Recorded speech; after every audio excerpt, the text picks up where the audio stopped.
mianatra eo tongotrao.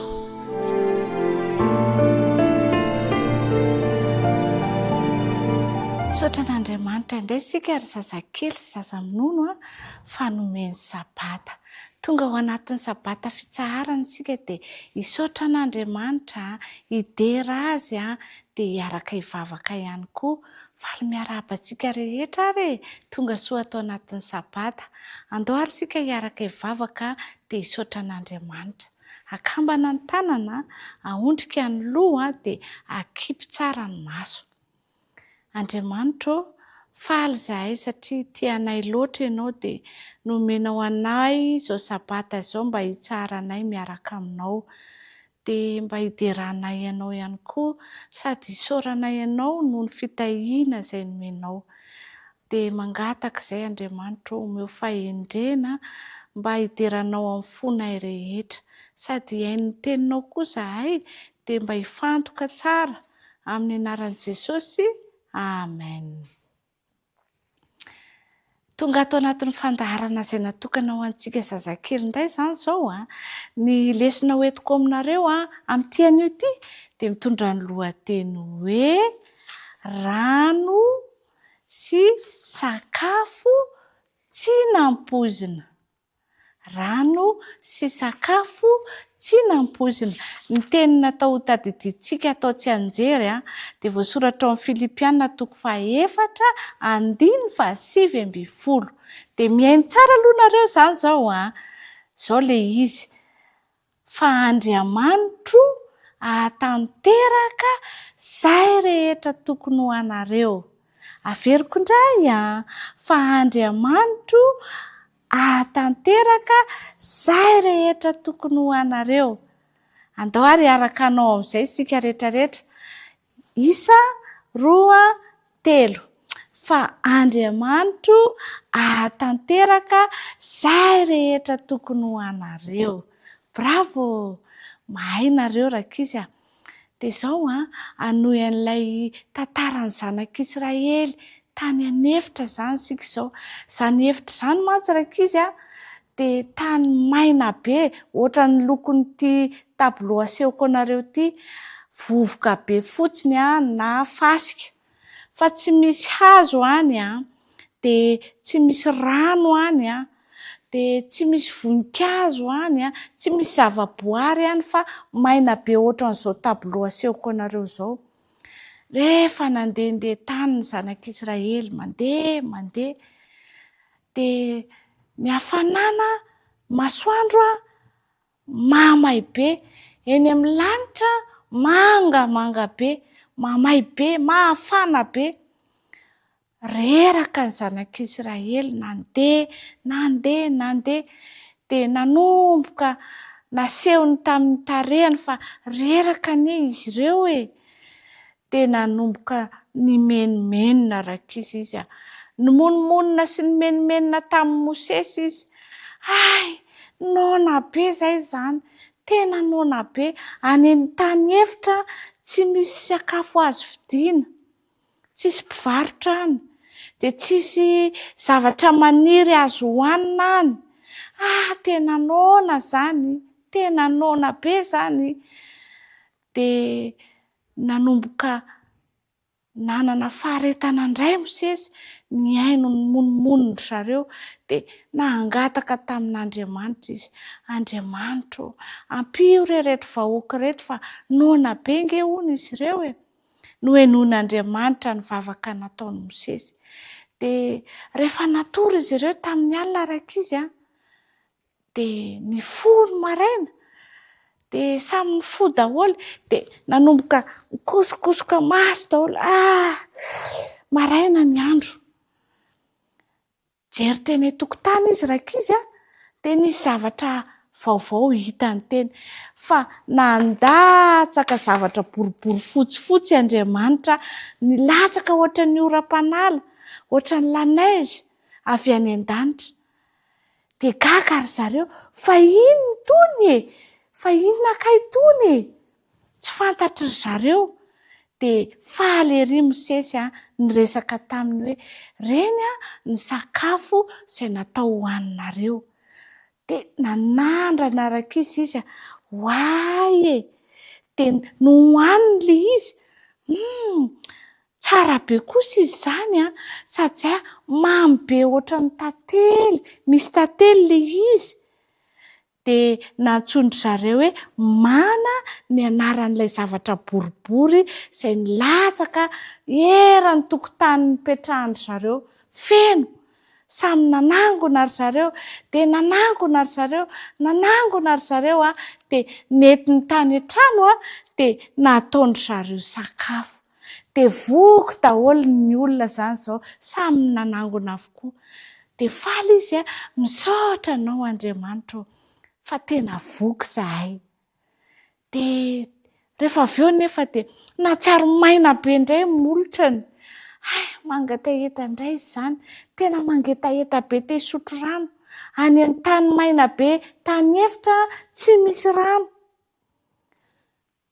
Mosesy mangetaheta nge zahay io e. Dia nangataka tamin'Andriamanitra indray Mosesy Nangataka tamin'Andriamanitra indray Mosesy ilay malemy fanahy iny. Dia niresaka tamin'Andriamanitra, tamin'ny Mosesy Andriamanitra. Zao Mosesy iny tehinao iny ampiasainao iny. Nisy vatolampy teo akaikin zareo teo, nisy vatovato. Dia hoy Andriamanitra hoe kapohy amin'iny tehina eny amin'ny tananao iny io vato io. Dia nataon'ny Mosesy izany. Dia nivoaka ny rano niboiboika arak'izy ny rano. Hoe faly daholo ny zanak'Israely. Nisotro rano ry zareo, nanomboka nisotro rano, sasany nanasa tarehy, sasany manasa tanana, samy nanao izay tiany atao tamin'ilay rano. Sady mamy tsara ilay rano afaka nietaetany zareo. Novahan'Andriamanitra avokoa ny olana rehetra.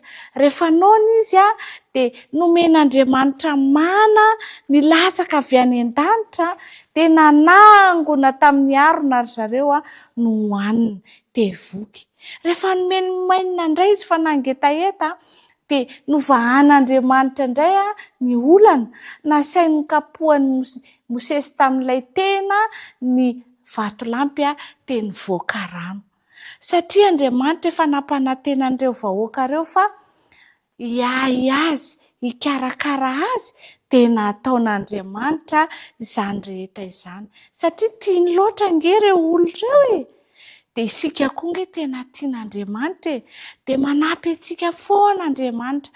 Rehefa misy toe-javatra, misy zavatra mahazo antsika, misy zavatra angatantsika dia mivavaka amin'Andriamanitra. Ary rehefa mahasoa antsika dia omen'Andriamanitra ohatran'ny nanomezany sakafo sy rano ho an'ny zanak'Israely. Andao isaorantsika Andriamanitra fa tena tiantsika e. Hiaraka hivavaka isika hisaotra azy dia akambana ny tanana dia ahondrika ny loha, akipy tsara ny maso fa hiaraka hivavaka isika. Andriamanitra misaotra anao zahay fa nikarakara ny vahoaka ianao, ny zanak'Israely tany amin'ilay tany maina be any amin'ny tany efitra. Ianao koa mbola mikarakara anay manome sakafo, manome rano, manome izay zavatra ilainay koa ianao. Misaotra Andriamanitra ho noho ny fitiavanao anay. Ho anao ny dera sy ny hatsa amin'ny anaran'i Jesosy. Amen. Ny farana aloha fandaharantsika dia manome fotoana anareo indray amin'ny herin'ny indray. Kopakopa tanana daholo ary.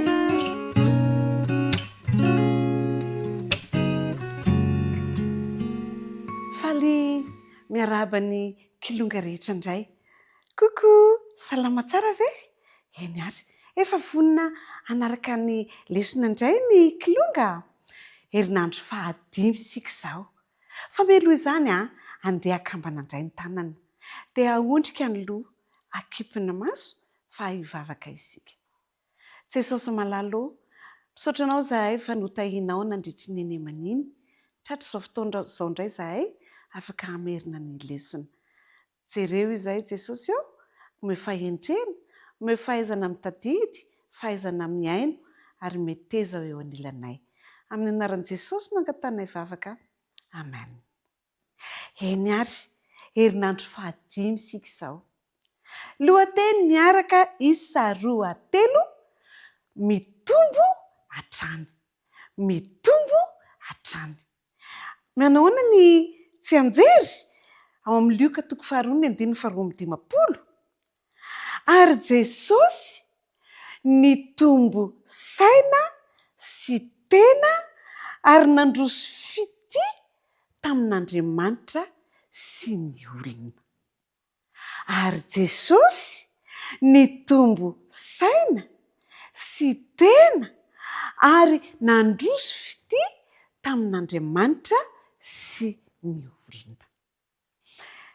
Rehefa nialehibe Jesosy dia nitombo toetra arak'izay. Nanana toetra tsara ary nahafinaritra an' Jesosy ny tao an-tokantranony. Jesosy dia zaza endry, manana fiainana tia vavaka.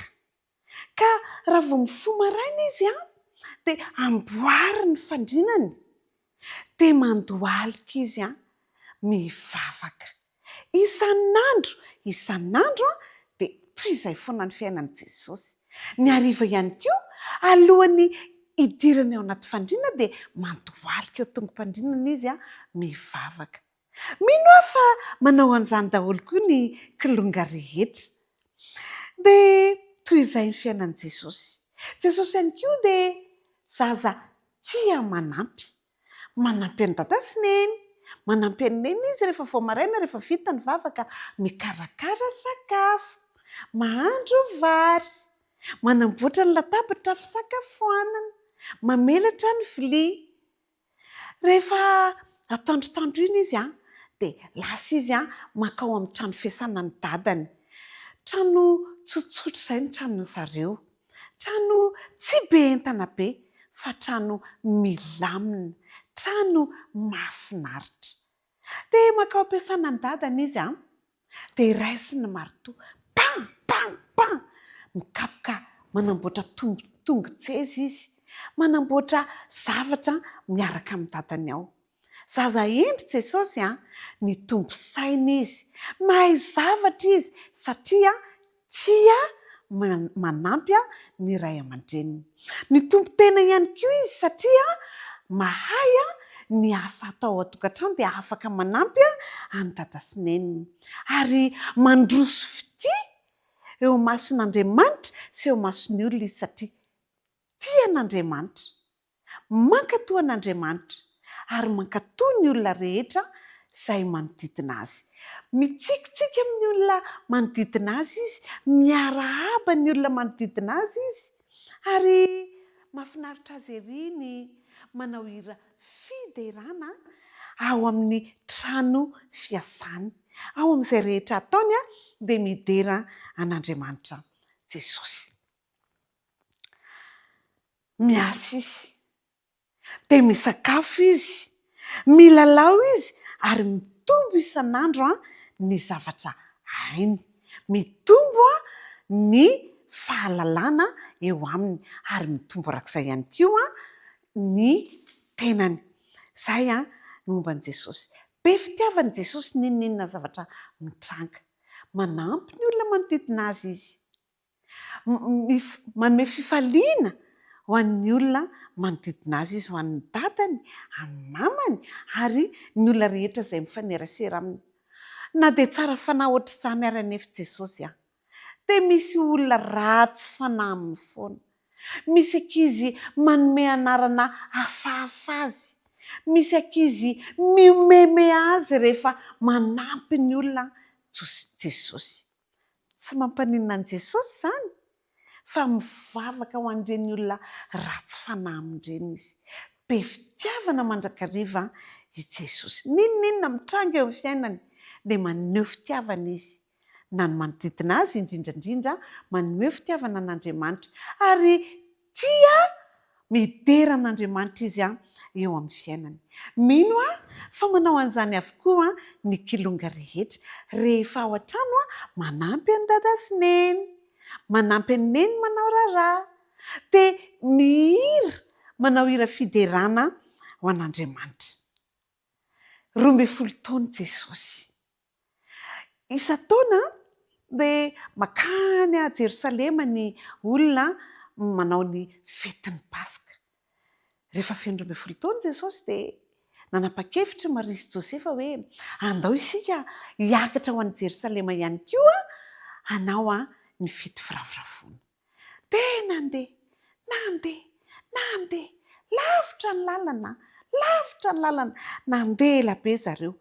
Rehefa teny an-dalana dia miresaka amin'ny mamany izy ny amin'ny drafitr'Andriamanitra. Miresaka amin'ny mamany izy ny amin'ny fitantanan'Andriamanitra ny fiainany, ny amin'ny fiarovanaandriamanitra azy tamin'izay rehetra natao.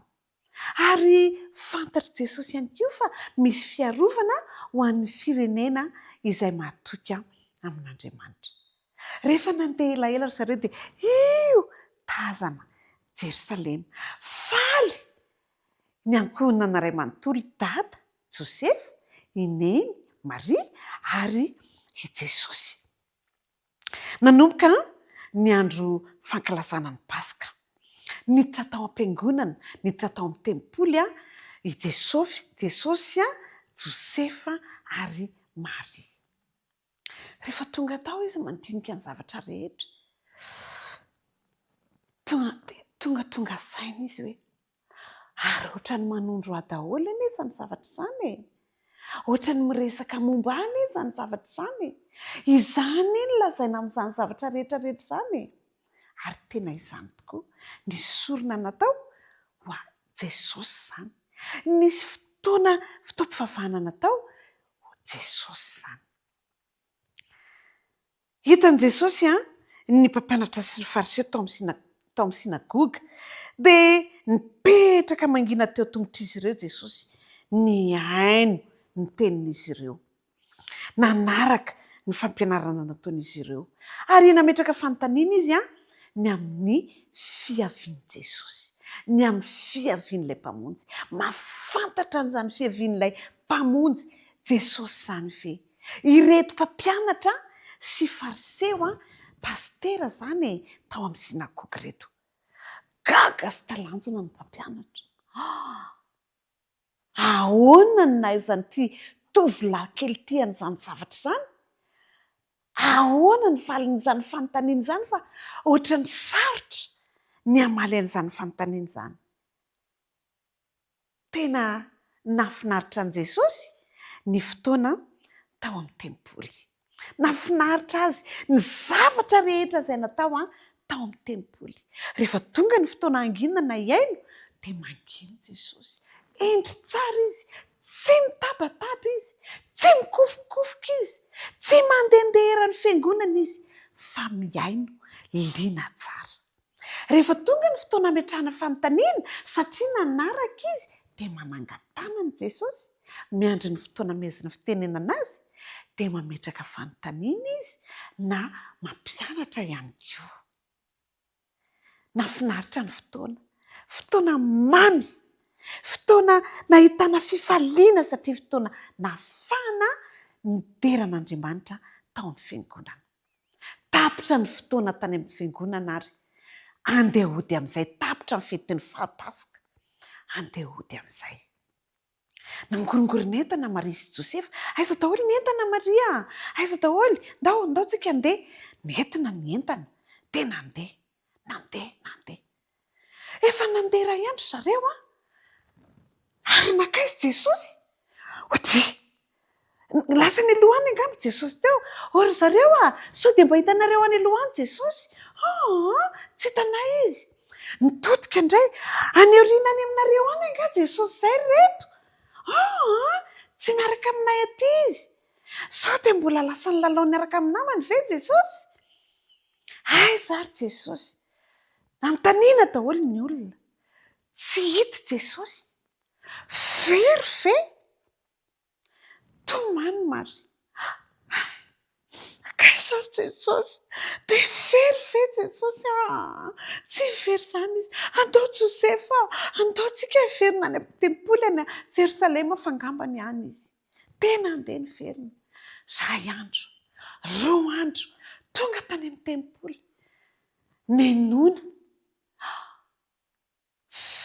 fa efa fantatritsika izany, feo efa mahazatra antsika izany. Antao hoe jerena, nijerena, iza le tao? Jesosy, hita Jesosy tao amin'ny tranony indray izy, nanontaniany Maria, Jesosy fa maninona ianao no manao an'izao aminay? Jereo vangeny alahelon'ny dady, jereo aneny alaheliko hoe malahelo be izahay fa tsy hita ianao, sady namafy ny ranomasony Maria. Dia hoy Jesosy hoe, tsy fantatrareo va fa ato an-tranony indray koa? Ao an-tranony indray neny Jesosy, satria ao an-tranon'Andriamanitra, izay trano hideranan'Andriamanitra, trano ankalazana an'Andriamanitra. Inona ary no nataony tao? Nampianatra Jesosy. Niresaka tamin'ny fariseo izy, niresaka tamin'ny olona tao ary liana ny mpampianatra, liana ny fariseo, liana ny pasitera satria mahay Jesosy. Nitombo ny fahalalan'i Jesosy, nitombo ny fahaizan'i Jesosy, nitombo ny fitiavan'i Jesosy satria tiany hizara ny fahalalany tamin'izay rehetra manodidina azy Jesosy. Faly ny ankohonana satria niona indray. Faly Jesosy satria nahavita ny asany tao amin'ny tranon'ny dadany, tao amin'ny tranon'ny rainy, tao amin'ny tranon'Andriamanitra. Ndao ary ndao amin'izay tsika hody satria vita ny asa. Nitombo ny sainy, nitombo ny tenany, ary nitombo nandroso fity tamin'ny olona rehetrarehetra izy, indrindraindrindra nandroso fity tamin'Andriamanitra. Dia niaraka niverina ho any Jerosalema Maria, Josefa ary Jesosy. Izay ny tantaran'i Jesosy. Mino aho fa efa mitombo saina ihany koa ny kilonga, afaka mitantara ny amin'ny fitantanan'i Jesosy, afaka mitantara ny amin'ny fitiavan'i Jesosy, ary afaka mitia ny olona rehetra. Indrindraindrindra afaka manaja ny tranon'Andriamanitra satria zaza endry mitombo saina, mitombo tena ary mandroso fitia amin'ny Andriamanitra sy ny olona. Mino aho fa toy izany ny kilonga rehetra, toy izany ny ankizy rehetra, ary toy izany ny zazakely rehetra, eny ny olona rehetra. Andeha ary averintsika ny lesona 5. Hoana moa ny lohateny? Mitombo hatrany. Tsy anjery, ary Jesosy nitombo saina sy tena ary nandroso fity tamin'Andriamanitra sy ny olona. Dia izay indray ary ny lesitsika androany, andeha faranantsika mivavaka, dia amin'ny herinandroantsika mihaona eto indray. Akambana ny tanana, ahondrika ny loha, akipy ny maso. Misaotra anao Jesosy io fa nanome lesona ho anay ianao, ary indrindraindrindra mampitombo anay ara-tsaina, ara-batana, ary indrindraindrindra meo anay ny fahendrena mba hahatonga anay handroso fity eo any-atrehanao sy eo anatrehan'ny olona rehetra. Ta io ny tontolo andro ny sabatanay, mba ho sabata feno fiderana, feno fahendrena ary feno fiankofana aminao. Fa amin'ny anaran'i Jesosy no angatanay vavaka. Amen. Manao mandram-pionao antsika indray ary ry kilonga malala isany, rakizy kely rehetra, ary amin'ny herintsika mihaona eto indray. Velomatory.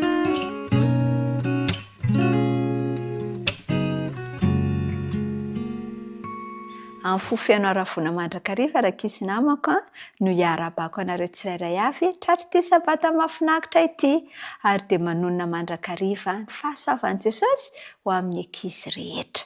Raha eto ampiarahana mamerina ny lohahevitra itsika tsirairay avy, dia ny lohahevitra 5 izany, izay mitondra ny lohateny hoe nitombo tao Nazareta. Nitombo tao Nazareta.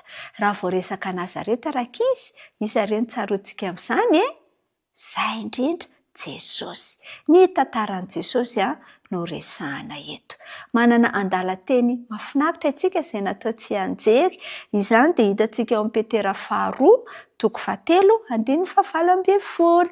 Petera 2:7-12 manao hoe fa mitombo amin'ny fahasoavana sy ny fahalalana an' Jesosy Kristy tompontsika sy mpamonjy. Ho azy eny ny voninahitra ankehitriny sy mandrakizay. Amen. Andao nge rahantsika mamerina fa mitombo amin'ny fahasoavana sy ny fahalalana an Jesosy Kristy tompontsika sy mpamonjy. Ho azy eny ny voninahitra ankehitriny sy mandrakizay. Amen. Petera 2:7-10. Mahafinaritra tokoa izany andalan-teny izany, ary manana hafatra manokana ho aso ho anao Jesosy tamin'ny alalan'ny lohahevitra dia zao rakizy i Jesosy tokoa no ohatra tsara indrindra ho aso ho anao. Iza hono ny ohatra tsara indrindra ho antsika? Jesosy no ohatra tsara indrindra ho aso ho anao. Nanana ny planina ny manokana tokoa Andriamanitra fa raha tamin'ny lasa isika dia nianatra fa niaro an Jesosy tamin'ny fomba mahagaga Andriamanitra. Tamin'ny arovany an Jesosy mba tsy ho faty raha nitetika ny hamono azy ilay mpanjaka ratsy fanahy dia Herôda. Ankehitriny dia any Nazareta izao Jesosy no mipetraka. Raha mipetraka tany Nazareta izy nanomboka mbola kely dia tao izany ny toerana izay niainan Jesosy tamin'ny fahazazany rakizy. Io tanàna io izany dia malaza fa tao Jesosy no nialehibe, ary voalaza ny tenin'Andriamanitra fa i Jesosy dia nitombo tena, izany hoe nitombo ny habe izany, nialava Jesosy, ary tsy nijanona tamin'izay fotsiny fa nitombo saina koa Jesosy, nenahiratra ny sain'i Jesosy. Ny havatra voalohany izany dia zao, rehefa arakaraka mahalehibe antsika rakizy dia tokony hitombo saina koa isika tahaka an'i Jesosy, izany hoe mihaendry. Rehefa mialehibe ianao dia mihaendry. Ka nialehibe sy nitombo tokoa Jesosy tany Nazareta, izay nisy ny tokantranon Jesosy dia tokantrano feno fahatsorana. Marihana fa tsy zanaka mpanan-karena Jesosy, ary tsy zaza izay kamo rakizy Jesosy, fa zaza nazoto ny asa Jesosy. Niaina tao amin'ny fiainana faran'izay tsotra Jesosy. Raha sakafo izany dia ny sakafo tsotra Jesosy, ny fitafiana dia fitafiana tsotra no nananan'i Jesosy. Tao anatin'izany rehetra izany anefa dia natsiaro fifaliana sy fiadanam-po Jesosy niaraka tamin'ireto ray aman-dreniny ireto. Iza moa ny ray aman-dreniny Jesosy? Maria sy Josefa, izay indrindra. Dia fifaliana ho an'i Maria sy Josefa ny nanana an'i Jesosy. Nampianary ny reniny i Jesosy tao an-tokantrano. Ary rehefa tonga ny atao hoe anniversaire an'i Jesosy dia mety mba nankalaza ny anniversaire koa izany izy fa saingy tsy nitovy tamin'ny antsika, fa somary hafa ilay izy. Rehefa feno 5 taona teo Jesosy rakizy dia nanomboka nandeha tany amin'ny sinagoga, nianatra ny tenin'Andriamanitra izy, miaino ny tenin'Andriamanitra izy. Ka vokatr'izany dia nitombo Jesosy. Rehefa nitombo izy dia tsy nijanona nitombo fotsiny fa nianatra izany izy, nianatra momba an'Andriamanitra izy. Ary nampianarina tamin'ny alalan'izany fianarana nataon'izany dia nahalalany sy nahatsapany. Ny antony nandefasan'Andriamanitra azy tetỳ tany. Rehefa nitombo ary Jesosy tsy nianatra tany an-tsekoly fa tao an-tokantrano. Ianao koa ve tia mianatra ao an-tokantrano tahaka an'i Jesosy? Sa miandry any an-tsekoly vao mianatra? Fa Jesosy rakizy ohatra ho antsika.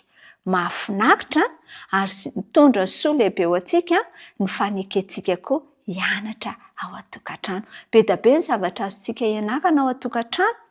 Inona daholo re izany? Afaka manao lisitra izany ianao. Fa ohatra hoe mikarakara sakafo, manasa lamba, mahay an'izany ve ny ankizy. Afaka mianatra zavatra be da be tsika ao amin'izany tokantrano izany tahaka an'i Jesosy. Ary nitombo moa izany Jesosy feno 12 taona izany izao Jesosy.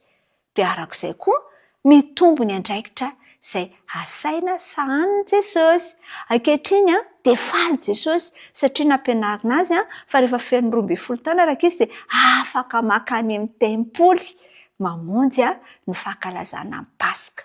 Ary dia anisany nandeha tany amin'izany fotoana izany Jesosy. Raha teny an-dalana Jesosy dia faly satria dia nanao dia lavitra hamonjy ny Pasika izy. Tonga tany Jerosalema nefa izy hanatrika an'ity Pasika ity. Dia niaino ny fampianarana rehetra izay nataon'ny mpanorata-dalàna, ny fariseho, ireo mpitantana tao amin'ny sinagoga rehetra. Dia liana Jesosy niaino an'izany fampianarana izany. Ary nitombo ny fahatsapany fa tena manana asa miandry azy Jesosy dia ny famonjena antsika. Ka raha nahita ny zanak'ondry izay novonoina izy dia tsapany raika izy fa izy mihitsy io zanak'ondry izay novonoina tamin'izany fotoana izany. Vokatry n'inona daholo re izany? Vokatry ny fitezan'i Jesosy nianatra sy nitombo niaraka tamin'Andriamanitra tamin'ny alalan'ny fandiniana ireo horoana taratasy ny Baiboly. Rehefa nandeha nefa ny fotoana dia tafitra raika izy ny Pasika, tsy maintsy andeha hody any Nazareta indray izany izy ireo. Nandeha nody ary ny ray aman-drenin'i Jesosy. Raha teny an-dalana izy dia tsy nahatsapa mihitsy hoe hay Jesosy ity tsy niaraka tamin-dry zareo. Fa efa nandeha nandritry ny 3 andro ry zareo vao taitra hoe aiza Jesosy. Tsy hita raika izy Jesosy. Aiza re Jesosy? Aiza Jesosy? Sahiran-tsaina ary Maria. Nakaiza re Jesosy? Andao Josefa, andaontsika hiverina hitady an'i Jesosy. Ary dia niverina ry zareo, niverina nakany Jerosalema, tonga tany Jerosalema dia nandondona isam-baravarana. Nitady hoe ody eo, ato ve Jesosy? Sao dia mba hitanareo re Jesosy? Sao dia mba hitanareo re ilay zanakay ohatr'izao fa tsy hita? Fa ny olona rehetra dia nilaza fa tsy nahita an'i Jesosy. Ny hafarany dian'i Maria sy Josefa dia taiza tany amin'ny tempoly. Rehefa tonga teo amin'ny tempoly Maria sy Josefa, akory ny agagany fa indro Jesosy mipetraka miaino an'ireo mpampianatra tao amin'ny tempoly. Ary dia gaga Maria sy Josefa dia nanantona an'i Jesosy izy tamin'ny fo izay feno alahelo sy feno fitaintainana ka naneho tamin'i Jesosy fa tena sahiran-tsaina ange izy ireto nitady an'i Jesosy. Dia Jesosy fa nahoana re ianao no nanao an'izao? Dia hoy izy Jesosy ange namaly Maria sy Josefa fa tsy fantatrareo ve fa aiza azy zao? Ato tranon'ny raiko io ato tranon'ny raiko Ary Jesosy moa izany raika izy dia zaza tia mianatra, hamafisiko aminareo ka modely ho antsika Jesosy. Aoka isika tsirairay avy ho tia mianatra tahaka an'i Jesosy. Aoka tsy ho kamokamo mianatra ny ankizy, fa raha tiantsika ny hitombo saina sy hitombo tena handroso fitiavanatra an'Andriamanitra sy ny olona tahaka an'i Jesosy dia mila tia mianatra tsika. Ary anisan'izany raika izy ny fitiavana mianatra ny tenin'Andriamanitra. Dia rehefa nianatra teo Jesosy dia faly ny ray aman-dreniny fa hita izany Jesosy. Ka dia nanapa-kevitra tsy betoika akory Jesosy ka hoe izaho mbola te hijanona eto. Fa rehefa tonga dada sy neny naka azy dia nanaiky izy hody indray nakany Nazareta. Hita izany Jesosy. Ary nitombo tena saina izy ary nandroso fite teo anatren'Andriamanitra sy ny olona. Ny faniriko teo izao ho tahaka an'i Jesosy tokoa ny ankizy kely rehetra. Aninona hoy ny ankizy kely rehetra? Hitombo saina, hitombo tena, handroso fite ao anatrehan'Andriamanitra ary ao anatrehan'ny olona. Ho zaza endry tokoa tahaka an'i Jesosy anie ianao io. Ka ny tarigetra raha ho avy Jesosy dia hitsenan'i Jesosy ny ankizy kely rehetra. Dia izay indray ny fiarahantsika androany raika izy, mirary ny fahasoavan'i Jesosy mandrakariva momba anareo, ho zaza endry tokoa ny ianareo. Dia mametraka ny veloma mandram-piaona.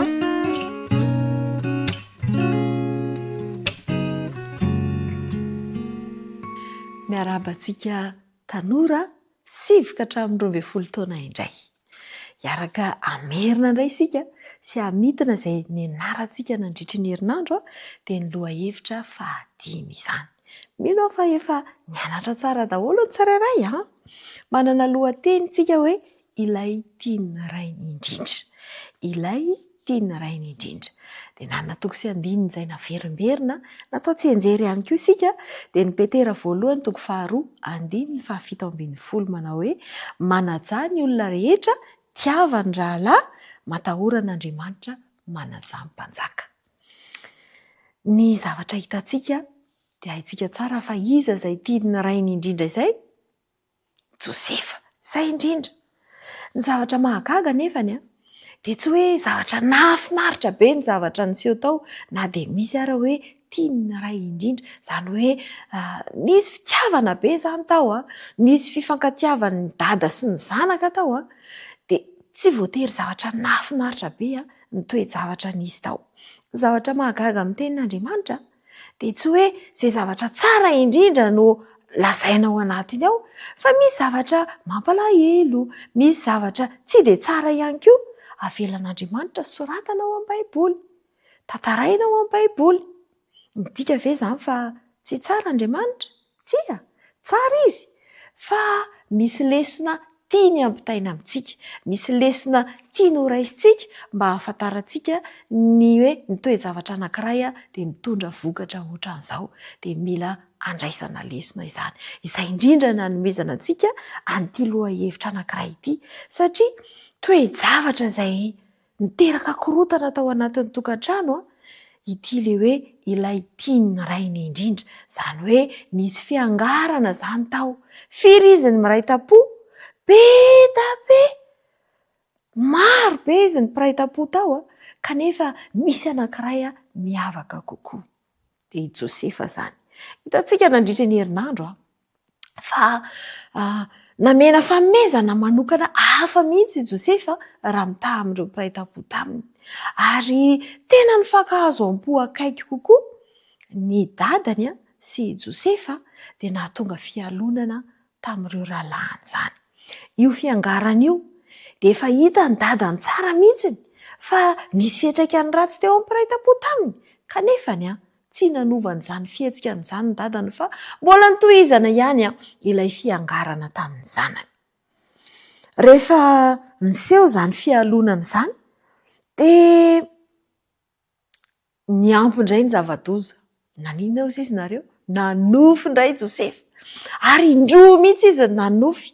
Niankohaka teo anatrehany ireo volana, kintana, masoandro, dia toy izany ihany koa ilay salohim-bary niankohaka teo amin'ilay anazy. Tena vao mainka nahasorenany zareo hoe izay izany ve dia hiankohaka aminao? Dia nitombo ny fankalanan'i Josefa.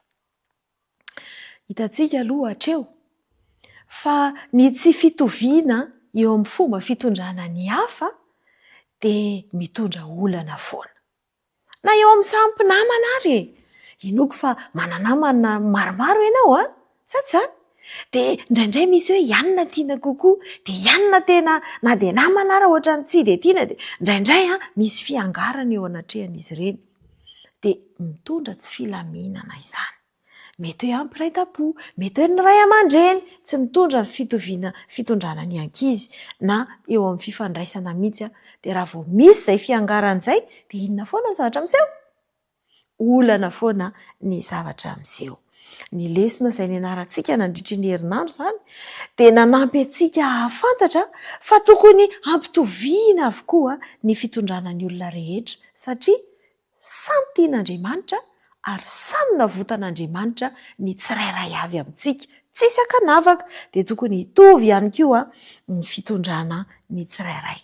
Nanampy antsika ihany koa mba hanana faniriana hiavana sy hanaja ny hafa. Andeha hanaja ny hafa raha tiantsika ny hanana fiarahamonina feno firindrana. Dia izao ny mba angatahantsika an'Andriamanitra ihany koa mba hanampy antsika mba hahay hitondra tsara ny hafa, tsisy fiangarana. Tadidinao ve ilay hevitra nampitaina amintsika izay mameny herinandrontsika? Amin'ny kalemim-panahy sy ny fanajana no hitondrantsika ny tsirairay avy ao amin'ny ankodran'Andriamanitra. Izay ary ny lohahevitra nianarantsika, mandraisa fanapahan-kevitra tsara, tiavy tsara ny olona rehetra, dia amin'izay mirindra ny fiarahamonina. Dia mirary soa antsika amin'ny manaraka indray.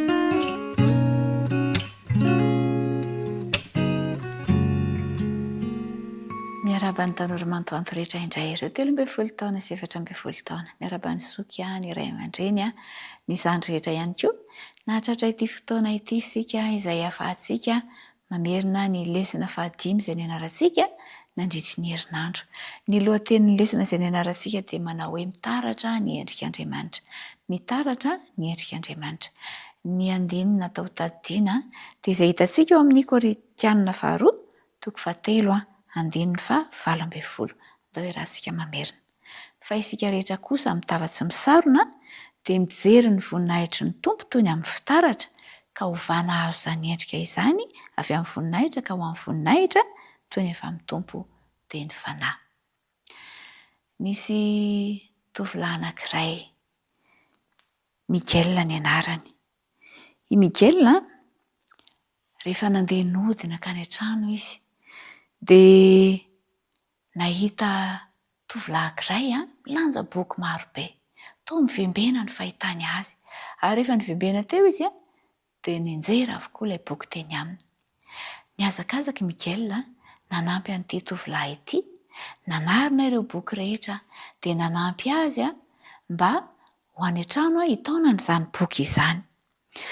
Nanomboka teo dia lasa mpinamana i Miguel sy Ety. Toy ny resaka izay nataon'izy ireo, lasa mpinamana akaiky tokoa izy ireo mifanoro amin'ny zavatra rehetra. Rehefa taty aoriana dia navita ny fianarany i Ety. Rehefa nandray ny fitenenana izy satria izy no nahay indrindra tamin'ilay famoahana izay natao azy ireo, rehefa navita ny ambaratonga faharoa izy dia nandray anjara fitenenana izy. Dia tamin'izay fotoana izay dia nitantara izy fa nisy namana anankiray izay nanampy azy. Ary nilazainy fa namoy fo izy tamin'ny fotoana anankiray satria tratry ny fahadisom-panantenana, tratry ny fahakiviana lalina izy ary efa nanapa-kevitry ny andeha hamono tena. No indro nisy namana anankiray izay nanampy azy tao anatin'izany. Dia tsy izany fa i Miguel. Teo dia niaiky Miguel fa naneo an'Andriamanitra izy tamin'io fotoana io ary tamin'ny fotoana mety indrindra no nisehoany izany zavatra izany ka nahafahany nanampy an'ity namana ity ary nahatonga azy hanana ny maha izy azy fa tsy ho latsaka tamin'ny famonoantena. Rehefa mijery ny volana sy ny masoandro isika, io volana io dia tsy mazava raha tsy misy masoandro mitaratra. Dia toy izay ihany koa ny fiainantsika ry tanora mantoanto. Ilaintsika mandrakariva ny taratra avy amin'Andriamanitra mba ahafahantsika mamirapiratra ho amin'ny hafa. Tahaka ny Miguel nandray ny taratra avy amin'Andriamanitra izy dia nahay ny tia ny manodidina azy. Fa isika ihany koa dia ilaintsika ny mandray ny taratra avy amin'Andriamanitra mba ahafahantsika mitia ny hafa. Tsy haintsika ny manao an'izany amin'ny herin'ny tenantsika. Tsy haintsika ny mamela ny heloka ny hafa, mamela ny heloka izay nanao ratsy tamintsika raha tsy mianatra ny toetran'Andriamanitra isika. Raha tsy mitaratra ilay toetran'Andriamanitra isika dia tsy haintsika ny manatanteraka an'izany.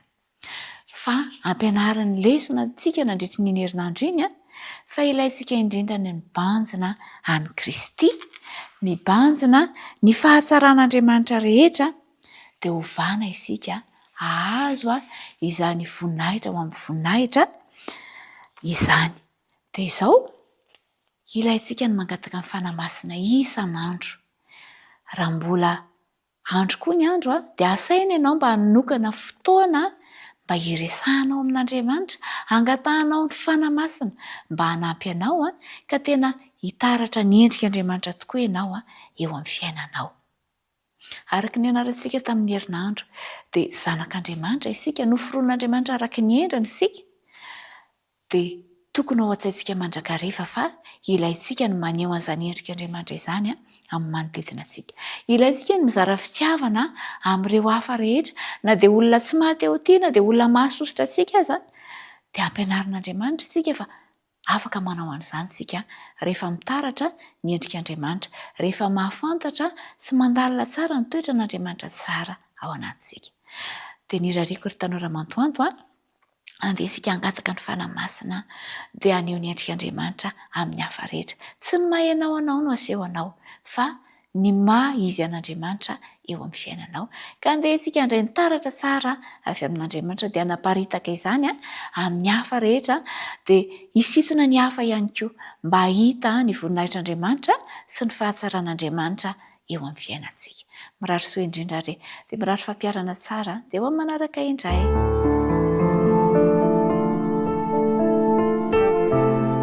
Mianatra eo an-tongotrao